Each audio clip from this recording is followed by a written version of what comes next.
Sa gitna ng mga pagsubok at ligalig sa buhay, paano natin ito mapagtatagumpayan? Paano natin matitiyak na tama ang ating mga desisyon sa buhay? Pakinggan ang palatuntunang Salita ng Diyos, ang Gabay.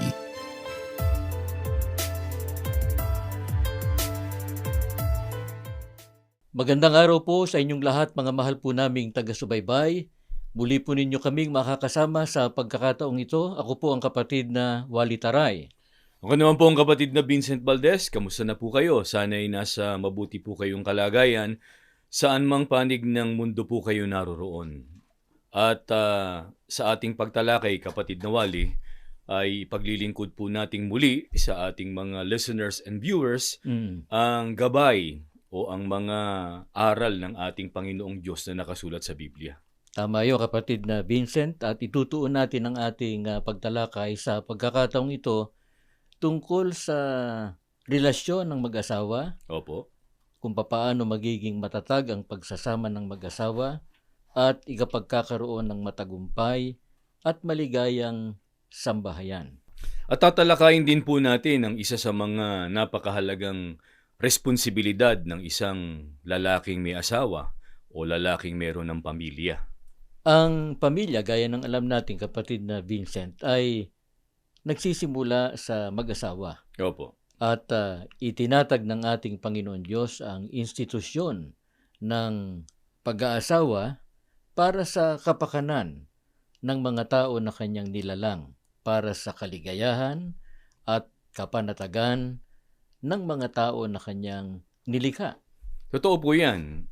Subalit nakasalalay po ang ikatutupad ng ikapagkakaroon ng katatagan at katiwasayan ng pagsasama ng isang mag-asawa at yung itatatag nilang sambahayan sa pagsunod nila sa mga aral ng ating Panginoong Diyos na nakasulat sa Biblia para po matupad yung pangako ng Diyos sa kanila.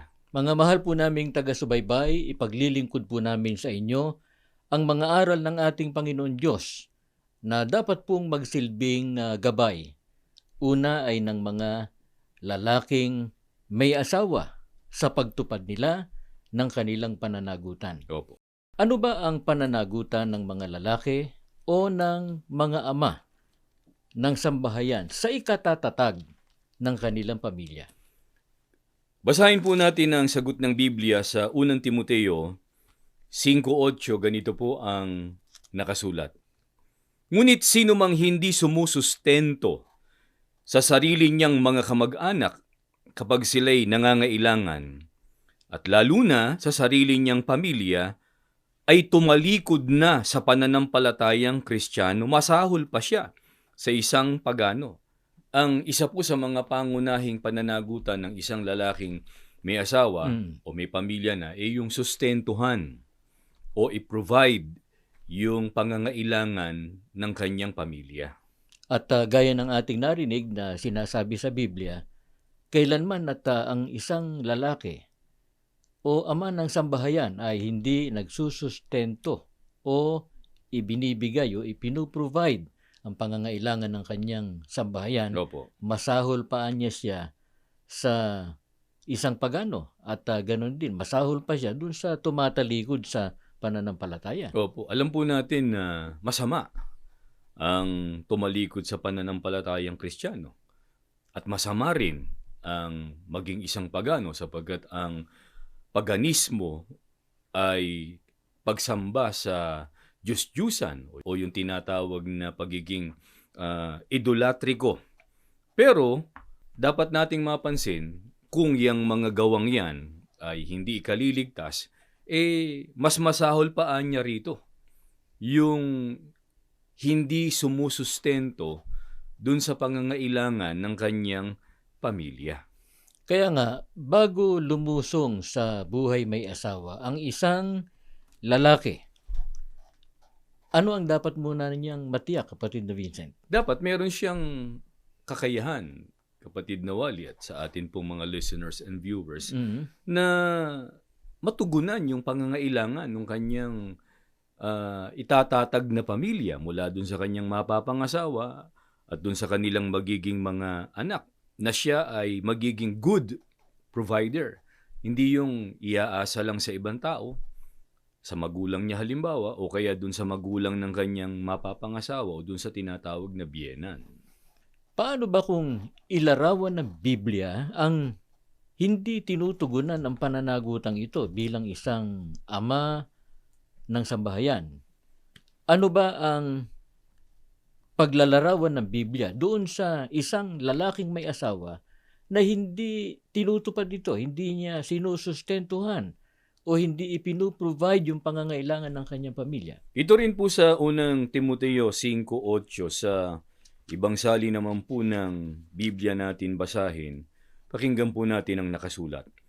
Ang sino mang pabaya sa kanyang mga kamag-anakan, lalo na sa kanyang mga kasambahay, ay tumalikod na sa pananampalataya at siya ay masahol pa sa isang walang pananampalataya. Ang katumbas po ng isang padre de pamilya na hindi natutupad yung kanyang pananagutang sustentuhan yung pangangailangan ng kanyang pamilya, ayon sa ating binasa, pabayaan niya sa kanyang kamag-anakan o sa kanyang mga kasambahay. Isang pabayang tao, isang pabayang ama ng sambahayan, kung tawagin po ng Biblia. Ang katumbas ay irresponsable. Opo. At kung masama sa isang ama o pangulo ng sambahayan na maging pabaya o kaya ay irresponsable sapagkat hindi niya ipinagkakaloob o ipinuprovide yung pangangailangan ng kanyang pamilya, lalong masama kung aabandonahin ng isang ama yung kanyang asawa, pati na yung kanyang mga anak. Tama po. Ngayon, paano matutupad ng isang lalaking may asawa ang pananagutang ito na sustentuhan o i-provide ang pangangailangan ng kanyang sariling pamilya? Sa Epeso 4 at 28 ay ganito po ang nakasulat na sagot po sa atin ng Biblia.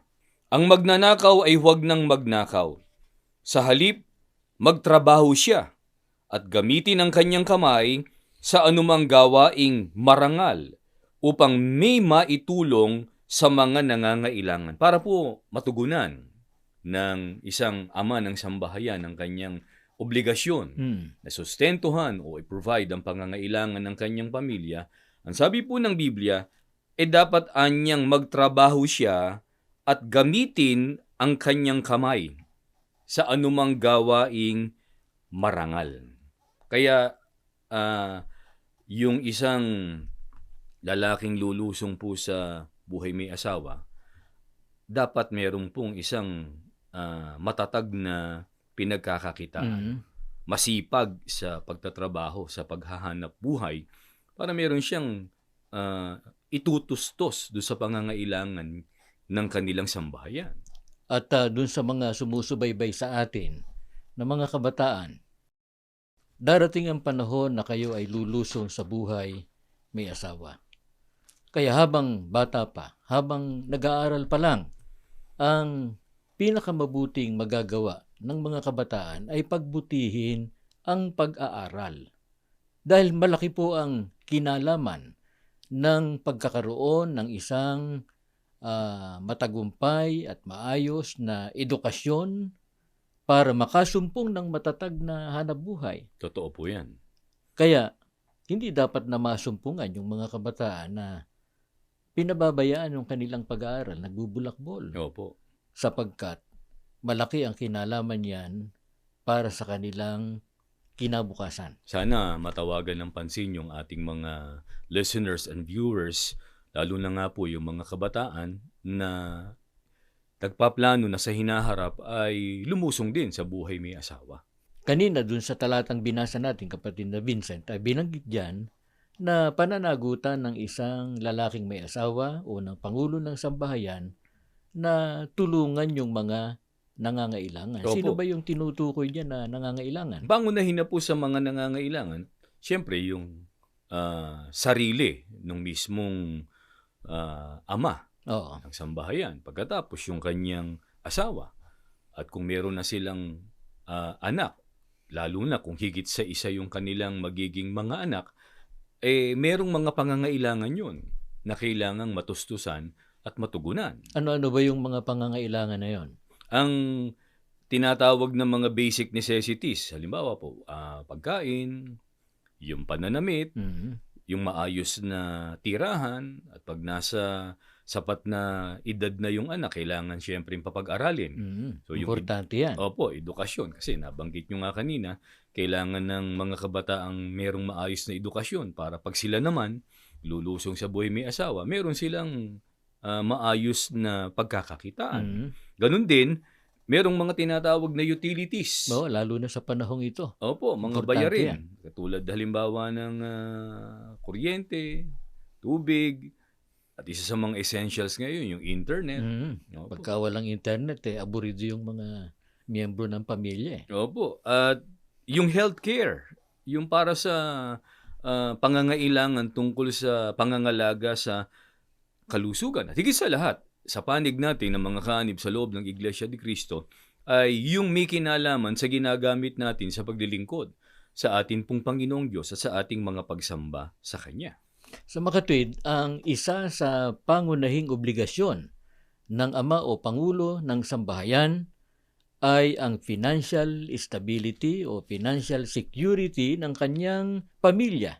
Dapat niyang tiyakin na hindi magiging kawawa ang kanyang asawa at ang kanyang mga anak. Opo. Ngunit anong dapat na tiyakin ng mga ama na uri ng kanilang hanapbuhay? Ang sabi po, sa binasa natin kanina, magtrabahoan niya siya at gamitin ang kanyang kamay sa anumang gawaing marangal. Pagka po sinabing marangal, hindi po kurap yun. Mhm. Walang kinasasangkutang katiwalian, walang nilalabag na batas Mhm. ng tao, lalo na po ng batas ng ating Panginoong Diyos. Kaya hindi nagnanakaw, walang inaargabyadong sino man. Oo. Yung kanyang hanapbuhay o paraan ng pagkita ng salapi ay matuwid at sa malinis na paraan. Ito ay napapanahon nito kasi napakaraming tao ngayon ang nagagalit dun sa ang hanap buhay ay tiwali Opo. o kaya ay nasusumpungan sa graft and corruption. Opo. Napakasama niyan sa paningin, hindi lang sa paningin ng tao kundi higit sa lahat sa paningin ng ating Panginoon Diyos. Opo, dahil sa yung ipinakakain nila dun sa kanilang pamilya, como yung kinita nila, hindi naman talaga kanila yun. Maikukonsider na nakaw po yun. Oo. So, yung ipinakakain nila sa kanilang pamilya, galing po sa nakaw. Ganun ang magiging katumbas nun. Ngayon, maaaring sabihin ng iba na awa po niya ng langit na ipagkakaloob ko naman sa mabuting kaparaanan yung mga pangangailangan ng aking pamilya. Subalit, sapat na bang naibibigay ng ama o ng lalaking may asawa o pangulo ng sambahayan ang pangangailangang material ng kanyang pamilya? Hindi po. Kailangan din na naipagkakaloob ng lalaking may asawa sa kanyang may bahay at sa kanilang mga anak yung marapat na pakikitungo na itinuturo po ng Biblia. Paano ba yung marapat na pakikitungo ng lalaking may asawa? Una ay sa kanyang asawa. Sa Colosas 3:19, ganito po ang nakasulat, atin pong pakinggan. Mga lalaki, ibigin ninyo ang inyong asawa at huwag silang pagmamalupitan. Sabi ni Apostol Pablo sa mga lalaking may asawa, ibigin niya ang inyong asawa. Sa makatwid, ang dapat na pag-ukulan ng pag-ibig o pagmamahal ng isang lalaking may asawa, yung sarili niyang asawa. Mhm. At hindi po ibang babae. At binanggit din, hindi niya dapat na pagmalupitan. Oo nga, kaya bago pa pakasalan ng isang lalaki, ang kanyang napili o kanyang ipinasya na makakasama niya habang buhay, Opo. dapat niyang tiyakin na talagang iniibig niya Opo. yung kanyang mapapangasawa. Opo. Kasi hindi tama at labag sa kalooban ng ating Panginoong Diyos na pagkatapos silang makasal at sila'y ganap ng mag-asawa, Mm. magkakaroon pa ng relasyon sa iba pang mga babae, kung tawagin nga ay extramarital affair. Magkakasala ang gayon, hindi lang po dun sa kanyang asawa, kundi higit sa lahat ay sa atin pong Panginoong Diyos. At kanina yung binanggit mo nga na nakasulat diyan sa ating binasang talata, hindi dapat na pagmalupitan ng lalaki ang kanyang asawa. Opo, kaya hindi dapat dumanas ang babae ng physical or emotional abuse sa kanyang mister o dun sa asawang lalaki. Masama po na nakakaranas ng abuse yung asawa mula sa kanyang mister. Yan man ay physical o emosyonal o psychological. Mm. Kaya, alamin natin mula rin sa Biblia, paano ba dapat ihayag o ipakita ng isang lalaki na iniibig niya yung kanyang asawa. Sa Efeso 5:28 hanggang 29, ganito po ang ating mababasa. Dapat mahalin ng mga lalaki ang kani-kanilang asawa tulad ng sarili nilang katawan. Ang lalaking nagmamahal sa kanyang asawa ay nagmamahal sa kanyang sarili.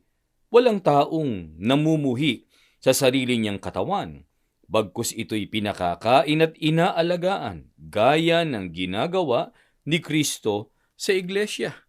Ang pag-ibig na dapat na iukol ng lalaki sa kanyang asawa, sabi po ni Apostol Pablo, dapat anyang mahalin ng mga lalaki ang kani-kanilang asawa tulad ng sarili nilang katawan. Mga tuwid ay ang lalaking nagmamahal, yung tunay na nagmamahal sa kanyang asawa, ay hindi gagawa ng anumang bagay na ayaw niyang gawin sa kanyang sariling katawan. Kaya, kung ayaw nating tayo ay sadyang pinahihirapan o kaya ay ginugutom, lalo na yung nasasaktan o minamaltrato, hindi natin gagawin yun sa ating asawa. Kaya hindi siya papayag na pabayaan niya yung kanyang asawa o kaya ay maltratuhin niya yung kanyang asawa. Opo. At lalong hindi naman niya tatratuhin yung kanyang may bahay para bagang isang alipin o alila dun sa kanilang tahanan. Kaya mahalaga na hindi lamang ipinakikita ng lalaki yung kanyang pagmamahal sa kanyang asawang babae, hindi lamang ipinadarama niya ito sa pamamagitan ng pagtupad dito sa mga binabanggit ito ng Biblia. Mahalaga rin na sinasabi ng isang lalaki sa kanyang asawa yung mga salitang naghahayag ng kanyang pagmamahal. Opo, at nais pa nating ipapansin doon sa binasa nating mga talata, ang sabi, hindi lang pinakakain inaalagaan pa niya. So, yung pag-aalaga ng isang lalaki doon sa kanyang may bahay, yung pagkakaloob ng pangangailangan at yung proteksyon na kailangan ng asawa, ipinagkakaloob ng lalaki para doon sa kanyang may bahay. Merong binabanggit sa Biblia, kapatid na Vincent, na dapat na maging huwaran sa pagmamahal. Opo. At yan ang importante na matanim sa isipan ng ating mga taga-subaybay, lalo na ng mga ama ng sambahayan.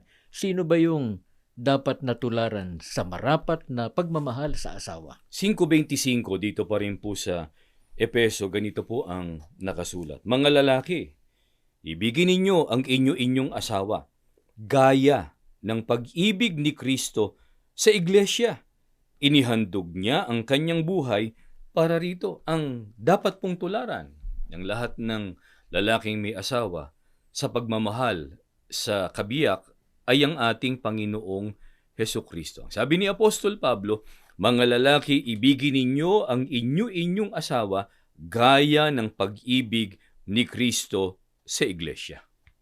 Paano ba inibig ng ating Panginoon Hesukristo ang iglesia? Ang sabi rin, inihandog niya ang kanyang buhay para rito. Ayun ang pinaka-dalisay na pagmamahal na maaaring iukol ng isang lalaki sa kanyang asawa, ihandog ang sariling buhay alang-alang sa kanyang kabiyak. Kaya kung ang buhay ay kayang ibigay ng lalaking tunay na nagmamahal sa kanyang asawa, lalong kayang-kaya niyang ibigay ang kanyang panahon, Opo. ang kanyang pagpuprovide ng pangangailangan o Opo. pagbibigay ng sustento sa pangangailangang pinansyal ng kanyang may bahay. Kaya niyang ibigay ang emosyonal at pisikal na pangangailangan ng kanyang minamahal na asawa. Totoo po yan. At higit sa lahat ay ang pangangailangang espiritual. Opo. Mga mahal po naming taga-subaybay, nawa po ay nakatutulong ang mga salita ng Diyos na magsilbing gabay sa atin, sa mga magulang na nakikinig ngayon, para sa ganon ay maging payapa at panatag ang pagsasama ng mag-asawa at sa mga sumusubaybay ng mga kabataan. Darating ang panahon, magtatatag kayo ng sariling pamilya. Itong mga gabay na ito ng ating Panginoon Diyos na nakasulat sa Biblia, ang mahalaga po na ating tandaan, matanim ng malalim sa ating puso at sa ating isipan para sa ganon ay matupad sa atin ang mga pagpapala at biyaya ng ating Panginoon Diyos na inilalaan niya sa mga lingkod niya na tumutupad at sumusunod ng matapat sa kanyang mga kalooban. Maraming salamat po sa inyong ginawang pagsubaybay. Muli po inaanyayahan namin kayo sa isang panalangin sa ating Panginoon Diyos. Ama naming Diyos, maraming salamat po. Opo. Muli ay ibiniyaya sa amin ang magandang pagkakataon Amen. para sa pamamagitan ng palatuntunang ito'y maihayag ang iyong mga salita Amen. na magsisilbi pong gabay, lalo na sa mga lalaking lumusong sa buhay may asawa, Opo. sa pangunahing pananagutan, hindi lamang sa kanilang kabiyak, kundi maging sa kanilang mga anak Opo. o sa kanilang buong pamilya. Amen. Naway pakitulungan po ang lahat ng aming mga taga-subaybay, Opo. ang lahat ng inabot ng palatuntunang ito, Opo. tulungang matupad namin ang gabay ng iyong mga katotohanan para nang sa ganon maging matiwasay, matatag at maligaya ang pagsasama ng mga mag-asawa Opo. na dinadaluyan po ng iyong mga biyaya at ng iyong mga pagpapala. Amen. Amalagi po ang iyong pag-iingat at basbas sa kabuuan ng iyong bayan sa mga huling araw. Opo. Sa pangunguna po ng aming tagapamahalang pangkalahatan, ang kapatid na Eduardo Manalo, baging ang aming pangalawang tagapamahalang pangkalahatan, Opo. ang kapatid na Angelo Eranio Manalo. Amen. Pagalang na po naming hinihiling ang lahat ng ito sa pangalan po ng aming Panginoong Hesukristo. Amen. Sumainyo ang palatuntunang salita ng Diyos, ang gabay. Maraming salamat sa inyong pagsubaybay. Nawa ang mga aral ng Diyos na ating napakinggan ang maging gabay natin sa ating pamumuhay.